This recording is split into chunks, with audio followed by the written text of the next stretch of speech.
sir. How we doing? Well, it is great to be in Erie, Pennsylvania. God bless you all.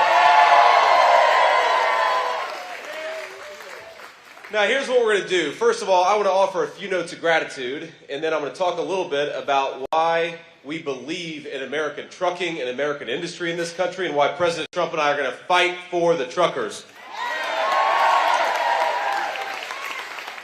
But before we do that, then we're going to talk some questions from the media here.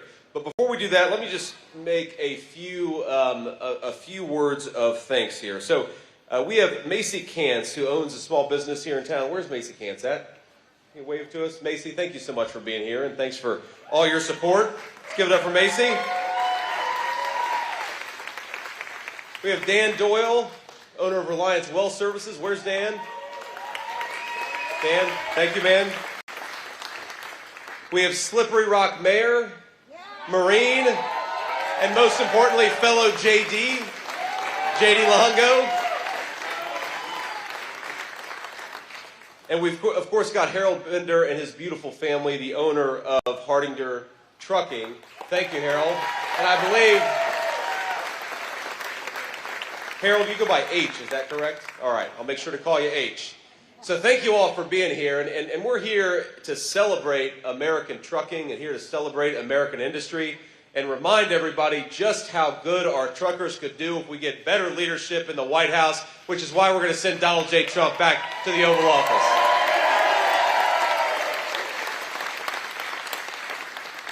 Now we're here, of course, in the great state of Pennsylvania, where, I don't know if you knew this, I just learned, 1 in 15 jobs in the state of Pennsylvania relies on the trucking industry. That's amazing.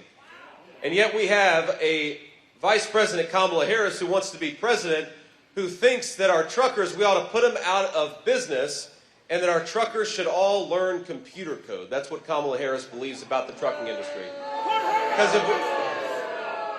Because if we've learned anything about the last 3.5 years, I think it's that we have not enough truckers and way too many computer coders. Let's support the trucking industry in this country, Kamala, not put it out of business.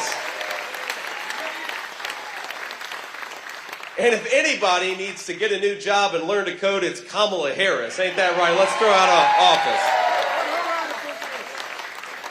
So we have a different message, President Trump and I, we have a different message. Our truckers are irreplaceable, and we are going to fight for them every single day. And that's why we're here today, and that's why we're going to keep on doing stuff the right way.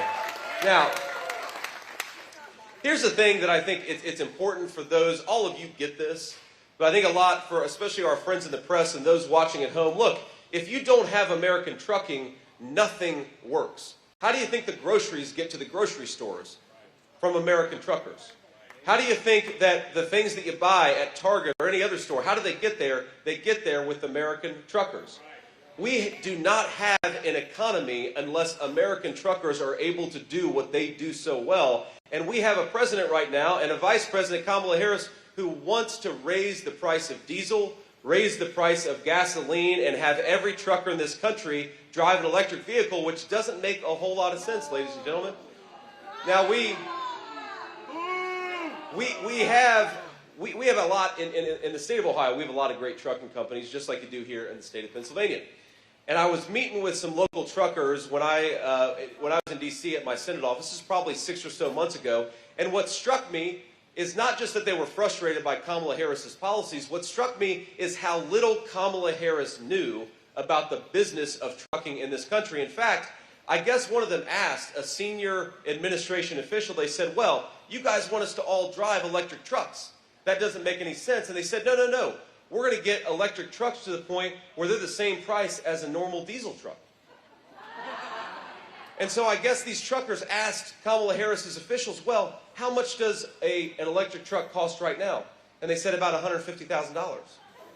And all of you are laughing, but the reason you're laughing to the friends of the media is the reason they're laughing is an electric truck right now costs $400,000. If you force all these great truckers to buy electric trucks instead of the trucks they're currently using, you're going to make this inflation crisis way worse than it currently is. You think groceries are bad? Wait until Kamala Harris makes every American trucker drive an electric truck. You think car prices are bad? Wait until Kamala Harris makes everybody buy a Chinese-made electric vehicle. And you think housing prices are bad? Wait until Kamala Harris makes it impossible for our truckers to get construction materials to the house building site. Kamala Harris's policies are a disaster, ladies and gentlemen, not just for truckers, but for everybody who relies on them, which is everybody.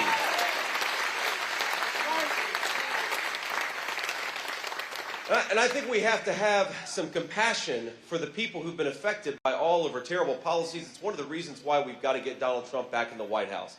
Because every single day, hard-working Pennsylvanians, truckers, and everybody else, they're working harder and harder, but they're falling further behind.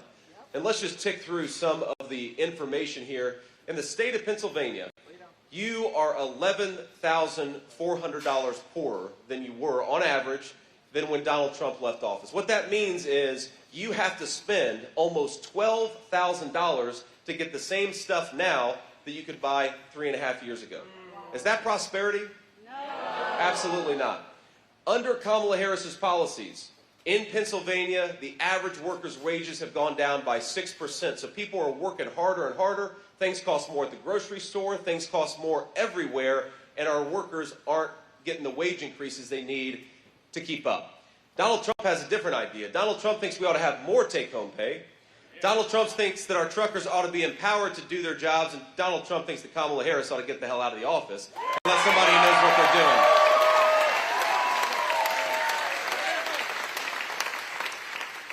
Now, I want to just talk about the contrast a little bit, because let's really discuss the details, the difference between Kamala Harris and President Donald Trump. We know, of course, Donald Trump had a lot of great successes in the Oval Office, and we know Kamala Harris has not had a whole lot of successes. But let's talk about why. Let's talk about the policy details. Now, here, President Trump's view is very simple.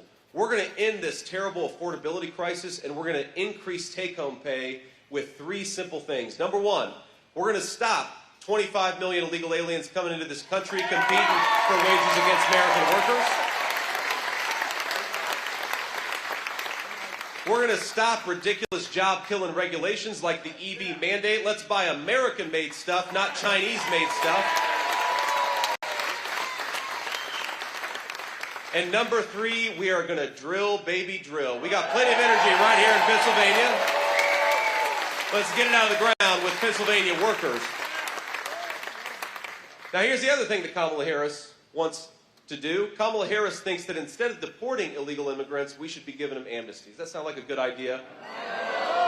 Kamala Harris thinks that instead of unleashing Pennsylvania energy workers, we ought to buy energy from Iran and every tin-pot dictator all over the world. Is that a good idea? And Kamala Harris thinks that instead of unleashing American energy and American creativity and American business, we ought to tax you guys more to send your money to communist China to buy electric vehicles. Is that a good idea? No. So is it a good idea to give Kamala Harris a promotion? No. We're going to do what Donald Trump loves to do to people who don't do their jobs. You are fired, Kamala Harris. You're out of there. It's done.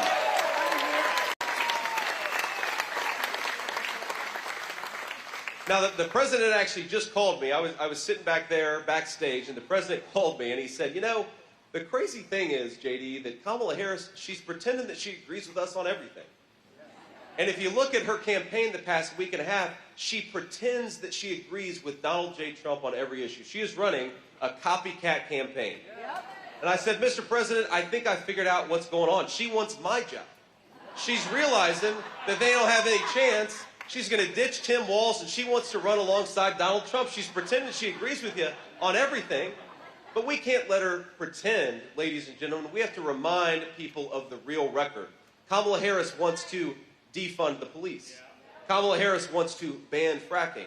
Kamala Harris wants to further entrench the EV mandate that sends your tax dollars to China instead of buying American-made cars from American workers. Kamala Harris has said all these things on videotape, and as much as she wants to pretend she agrees with Donald Trump, I have a suggestion, Kamala Harris. If you would like to enact the policies of Donald Trump, you could do it right now because you are the vice president. So do it right now. Don't pretend you're going to do it in 6 months.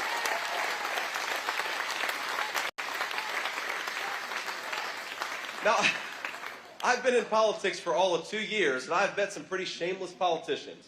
But I've never met anybody who, as the sitting vice president, could stand before a crowd and say, on day one, we're going to tackle the affordability crisis affecting American families. It's Kamala. Day one was 1,300 days ago. You've been the vice president for 3.5 years. If you want to get to work, start now. Don't make promises. Start doing it now.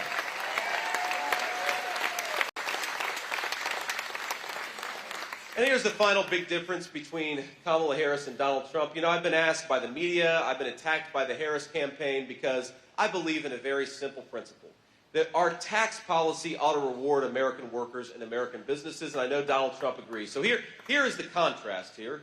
Donald Trump wants to cut your taxes. Donald Trump wants to cut taxes on American businesses hiring American workers, and he wants to raise tariffs on the Chinese and everybody who's trying to rely on Chinese slave labor instead of American hardworking people.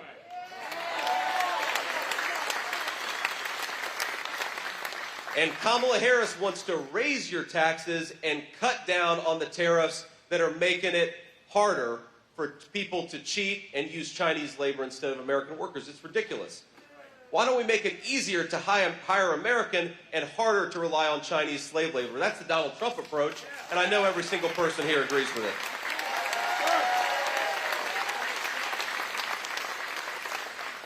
So let me leave you with one final thought here, and then I want to kick it over to our illustrious media to ask some questions. It's very simple, my friends. Look, we have the best country in the entire world. I've been flying...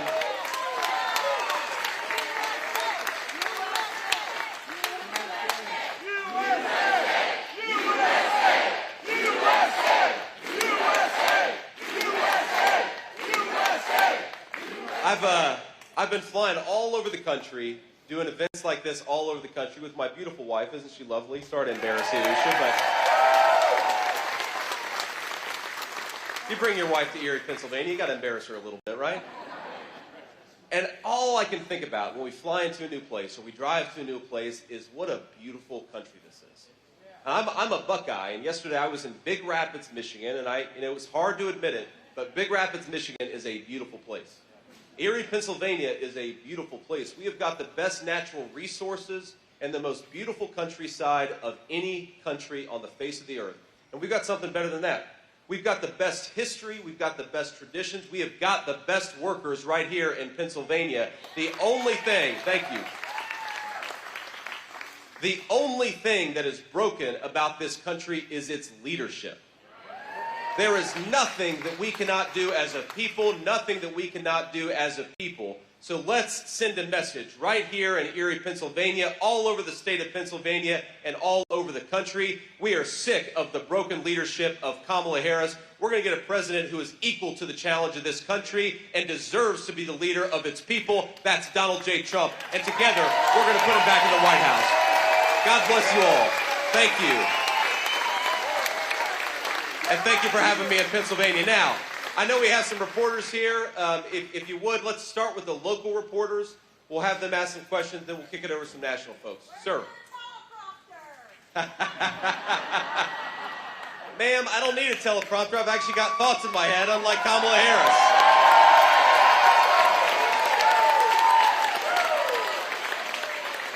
Good evening, Senator. Thanks for coming to Erie County, Pennsylvania. Philip Ward from Erie News Now. Senator, Phil's one of the good guys, right? Senator, how do you relate to Erie County voters, and what does a potential Trump-Vance administration mean for us locally? Yeah. Well, it's funny. Driving through Erie, Pennsylvania, I could not help but think how much this reminds me of my hometown of Middletown, Ohio, right? And this, of course, is a town with a proud manufacturing and proud steel-making tradition. By the way, why don't we keep American steel companies owned by America, right? But a proud manufacturing tradition, and all I could think driving through Erie is, this is a beautiful place, but it has been left behind by a lot of stupid policies from people like Kamala Harris. And let's be honest, it's not just Kamala Harris. There was a consensus in this country for 30 years that we didn't need to make our own stuff. And so now everything from a lot of the steel that we rely on to the drugs that we put in the bodies of our children, from ibuprofen to antibiotics, it's made by our adversaries instead of made by American workers. Wasn't that stupid? Yes. And the one person in politics in my lifetime who said, no more of this, we want to rely on Pennsylvania workers, was Donald J. Trump. And over 4 years of his leadership, we had a bigger boom for American manufacturing and American energy than we've seen. That benefits the people of Erie, Pennsylvania. We had rising take-home pay and rising wages under the leadership of Donald Trump, and we had a world that was at relative peace and calm. And now we've got a world at war in seemingly every continent. Who's going to fight those wars? I guarantee you, it's not going to be Kamala Harris's family. It's going to be the people right here from Erie, Pennsylvania. So we want peace, right? Peace and stability. But even bigger than that, we want an economy that employs good Pennsylvania workers to make things for people all over this country. And we want truckers to be empowered instead of throttled and to have their industry destroyed. It's very simple. And if we do that, we're going to make the lives of every single people in this room, every single person in this room, and all across the state of Pennsylvania better. And the final point that I make is, look, Rome wasn't built in a day, and Rome wasn't burned down in a day. We had so much success for just 4 years of Donald Trump's leadership. I think we're going to have a hell of a lot more with 4 more years of Donald J. Trump.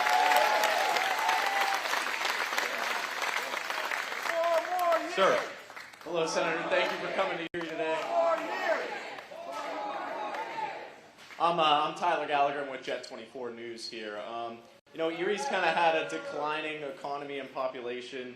How is the Trump administration going to directly help the hardworking people of Erie bring people back here and, create more jobs?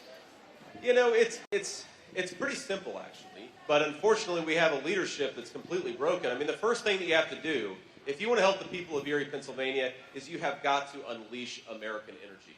It'll make manufacturing cheaper. It'll make trucking cheaper. It'll help everybody. Look at it, it's not just our businesses. I remember growing up in Middletown, Ohio, and I grew up in a poor family, and I was raised by my grandmother. I remember the nights when it was really cold in the dead of winter, and money was a little tight, and we decided, well, we don't have enough to turn on the heater tonight. We're going to have to sit in front of a space heater, or maybe just throw a bunch of blankets on. And that's what we're going to do. I happen to believe that if you work hard and play by the rules, this is the richest country in the world. You ought to be able to turn on the heater for your children. And unfortunately, Kamala Harris's policies mean less energy, less money in people's pockets, and a lot of people freezing on a cold winter night. I think that's a disgrace in the richest country in the world. We can do so much better with better leadership. The second thing you got to do is, look, I talked about Chinese slave labor earlier. One of the reasons why this community has been left behind by our leaders is we decided we were going to let companies make things using Chinese slave labor. And I happen to think we shouldn't expect Americans to compete with a bunch of Chinese slave laborers. We ought to expect American companies to hire American and build in the United States of America. And if you do more of that, you're going to bring more jobs to Erie, Pennsylvania. You're going to build the economic foundation of this place. You're going to have higher tax revenues to go into the schools and the public services. You build more things in America, and it lifts up the entire community of Erie, Pennsylvania, and that's what Donald Trump and I are going to fight for.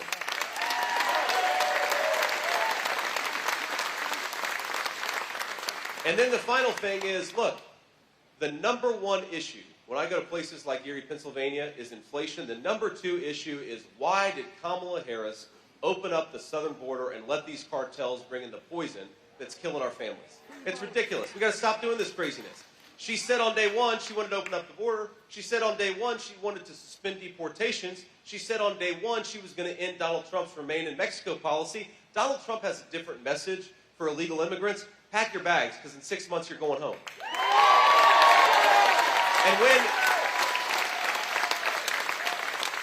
And when we do that, you're going to have fewer people dying of drug overdoses. You're going to have fewer people who are suffering because you've got drug cartels operating freely in their communities. You've just got to do it. You've got to close that border. It's good for public safety and a whole host of other things, too.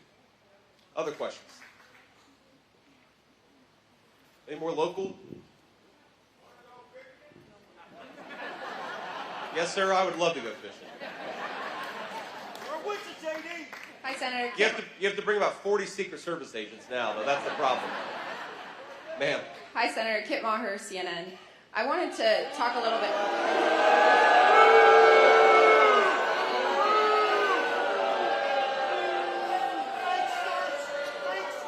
Thanks, Senator, for taking my question. I wanted to expand a little bit more on your phone call with Governor Brian Kemp. How did Trump go from calling him disloyal and average governor to praising him and thanking him for his support? And why is it so important to have his support and a unity there? Well, look, because we're a big tent party, the president just got RFK's endorsement. He just got Tulsi Gabbard's endorsement. And on the other side, he's got Nikki Haley's endorsement. He's got Brian Kemp's endorsement. He is the president of common sense in this country. People are sick of being lied to, and they're sick of the craziness. Now, look, the president has some personal disagreements with Brian Kemp, and Brian Kemp has some personal disagreements with the president, but they're both big enough to put the country over personal interests. And what they will both say is, and I think that people from across the political spectrum should take something from this, that Brian Kemp is willing to say this country is so important and we cannot let Kamala Harris become its president. And it's important that Donald Trump, despite the fact that he has disagreements with a number of people who have endorsed him, he's willing to say, we are the big tent party, we stand for common sense and sanity, and we've got to kick that insane politician named Kamala Harris out of the White House.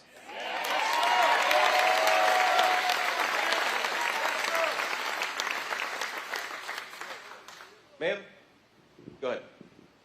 Hi, Senator. Good to see you again. Ali Novello with CBS News. I have two questions for you. One, could you tell us more about the altercation that happened at the Arlington Cemetery? And two, what does debate prep look like for yourself and for Trump at this time? Well, I think, first of all, the altercation at Arlington Cemetery is the media creating a story where I really don't think that there is one. There is verifiable evidence. There is verifiable evidence that the campaign was allowed to have a photographer there. There's verifiable, they were invited to have a photographer there. There's verifiable evidence that the families of these poor people who had their loved ones die 3 years ago at Abbey Road, Abbey Gate, those 13 Americans, a lot of them were there with the president. They invited him to be there and to support them. That's not an insult to the memories of their loved ones. They wanted Donald Trump there, and thank God that we have a president who stands with our veterans instead of one who runs away from them.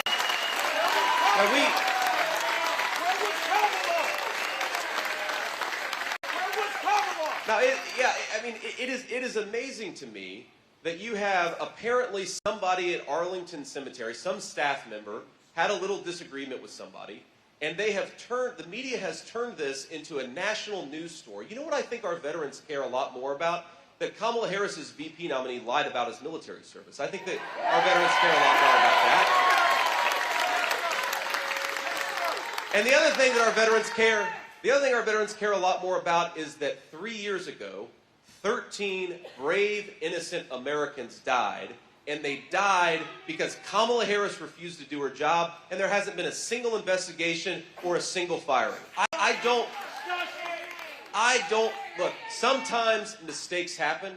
That's just the nature of government, the nature of military service. But to have those 13 Americans lose their lives and not fire a single person is disgraceful. Kamala Harris is disgraceful. We're going to talk about a story out of those 13 brave, innocent Americans who lost their lives. It's that Kamala Harris is so asleep at the wheel that she won't even do an investigation into what happened, and she wants to yell at Donald Trump because he showed up. She can go to hell.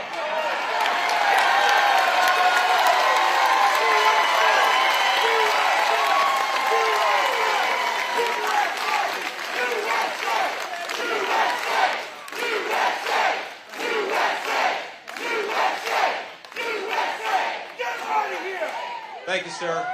One more. Any other questions here? Ma'am.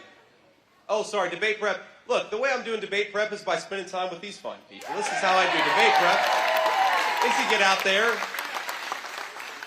You get out there, you talk to people, you talk about the issues that matter. We don't need to prepare for a debate with Tim Walz.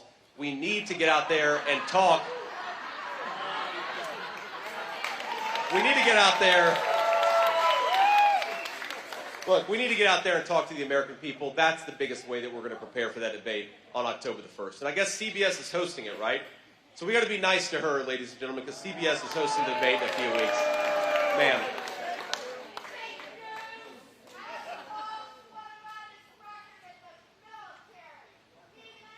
That's right. Do your job. Thank you, Senator. Sue Rankin with ABC News. I have two questions for you as well. Sure. One is going back to Kit's question about Brian Kemp. Are you playing any role in facilitating any, are you playing any role in facilitating connections with Governor Brian Kemp or other Republican members bringing them back to the Trump world at all? My second question is, since becoming Trump's running mate, have you talked to former Vice President Mike Pence for any advice in campaigning? Have you connected with him, or have you talked to him about maybe him supporting President Trump? So the first question, look, a lot of people have talked to Brian Kemp, and I'm proud to be among them. I think he's been a good governor for the state of Georgia. I certainly gave him a phone call. I think 150 other people have given Brian Kemp a phone call and talked about the need to have a unified Republican team. I don't take any special credit for it. I think a lot of people deserve more credit than I do, including the President of the United States, because I think President Trump has been very, very aggressive at trying. Everything okay?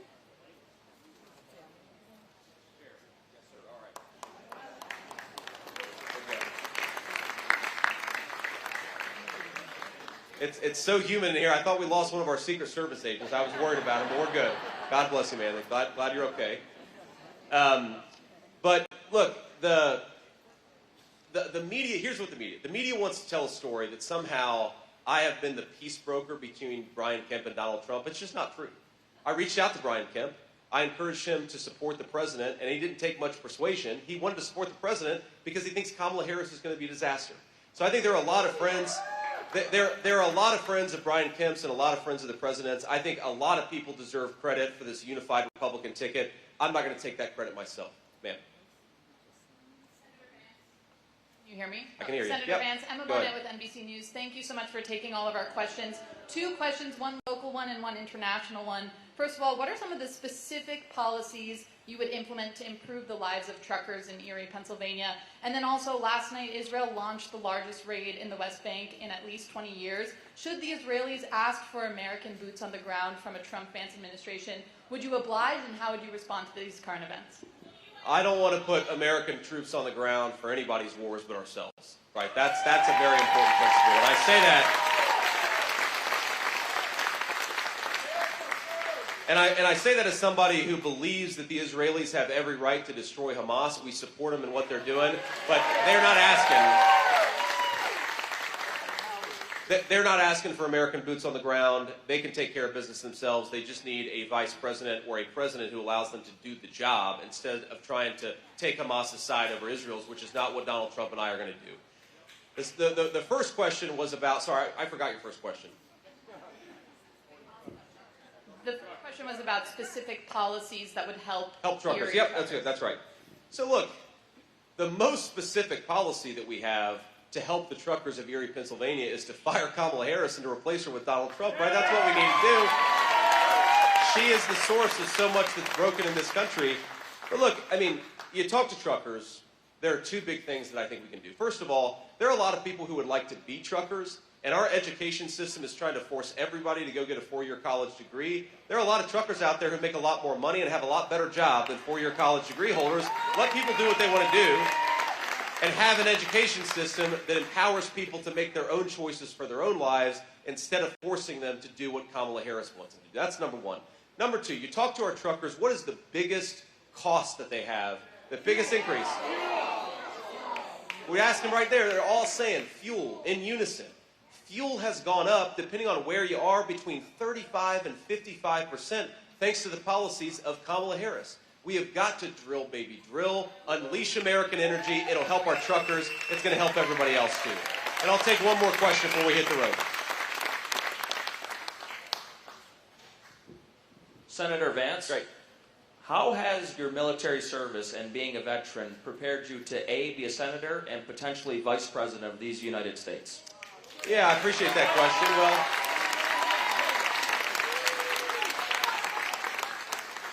I am a United States Marine, and I'm proud of it. I did what my country asked me to do.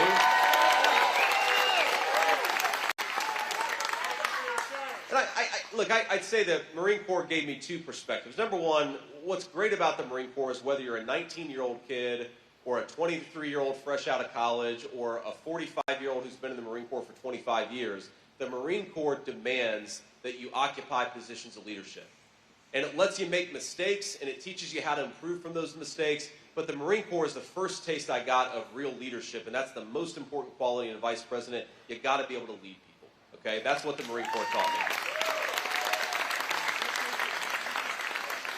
The second thing I'd say is it gives me a fresh perspective on the problems that a lot of our military families and a lot of our troops are facing.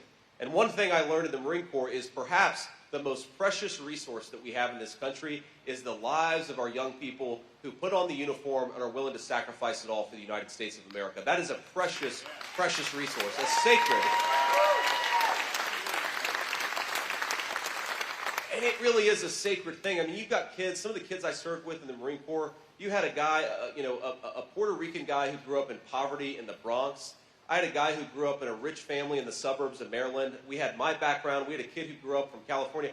You meet people from all over this beautiful country, and they all are united by a common objective. And that's an amazing thing. That's really a sacred obligation that the president and the vice president has to take care of those people. And yes, sometimes you've got to send them to mess things up and fix the American people's business, but you only do it when you have to.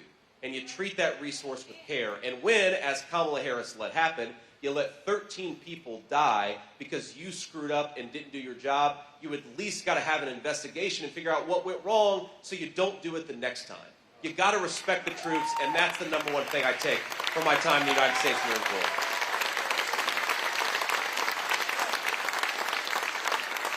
And when I say respect, I don't just mean thank them. I don't mean just buy them a beer when you see them in a bar. That stuff is all important. I mean respect them enough to actually take care of them and not waste their lives and their sacrifice, which is what, unfortunately, the last administration has done. Now, let me just leave you with one final thought. We have to hit the road, and I'm sorry to have to leave because I've had a good time, and I hope you all have had some fun, too. But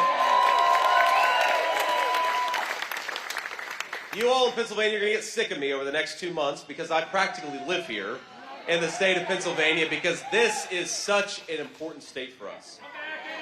Thank you, sir. I will.